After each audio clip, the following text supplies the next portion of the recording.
Hello everyone. Thank you for tuning into my channel once again.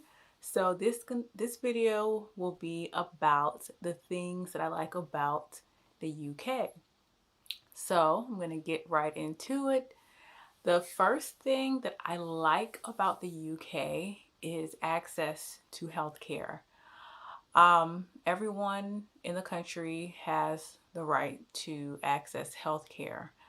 Being that I'm here on a partner visa, there was a fee that I had to pay up front to access the healthcare system. So even though I am not a full citizen yet, I still had to pay into the system. However, it is cheaper or was cheaper than if I were to use the system if I was in the US. So in the US, I always, well, I can't say always, but for the most part, people in the US, they have insurance through their employer. That's why it's so important that if you're working in the US, that you maintain employment and not have much of a lapse in your employment, because if you do, then if something happens to you during the period of not having insurance, then you will receive a huge bill.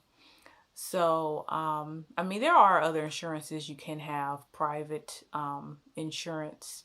I don't want to say necessarily private insurance, but there's other insurances you can have, health insurances you can have outside of your employer. But those tend to be a lot more expensive than having them with an employer.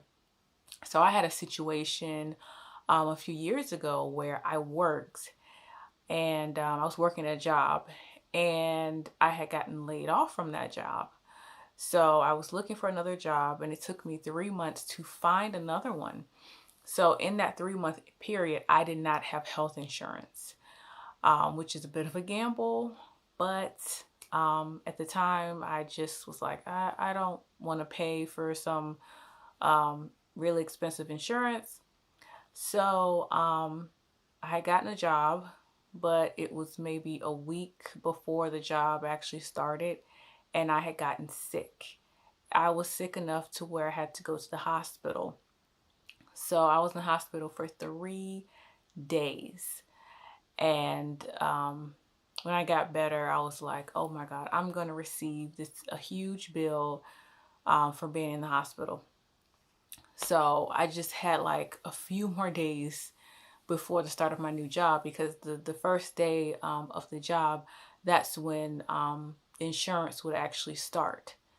So yeah, so after maybe a month or so, I received a bill for $6,000. 3 days in the hospital, $6,000. And I was like, oh my God, this is, I don't have, just $6,000 lying around. I had savings, but it's like, that wasn't really for a hospital bill. So I tried to get financial assistance for that hospital bill, and I applied, and they were like, "Oh, you don't qualify because you had a job 3 months prior to getting sick or being in the hospital, so you don't qualify." So I don't want to get into all the details about that, but I no longer owe the $6,000.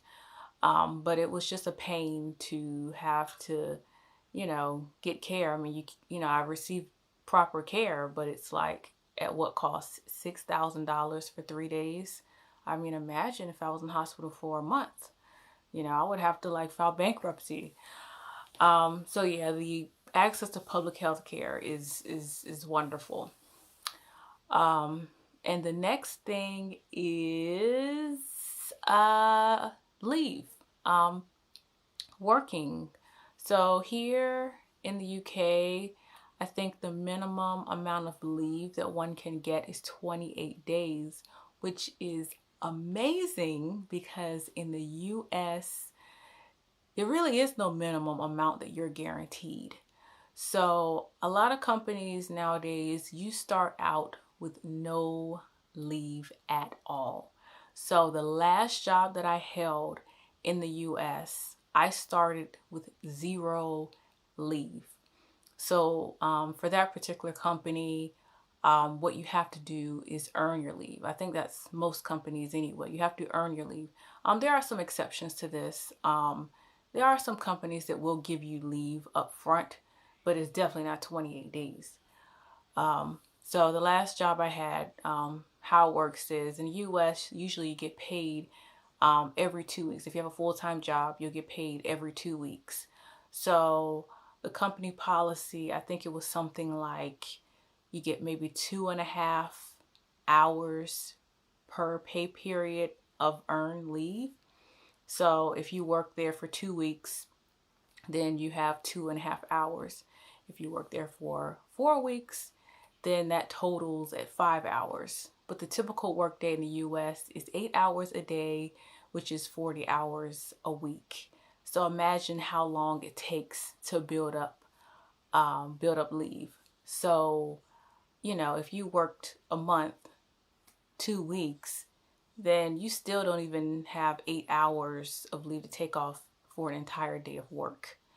So, the time just builds up so slow. But I love the fact here that I can have 28 days up front, which is amazing. And that's, I really, really appreciate that. That's a great gift. That is a wonderful gift.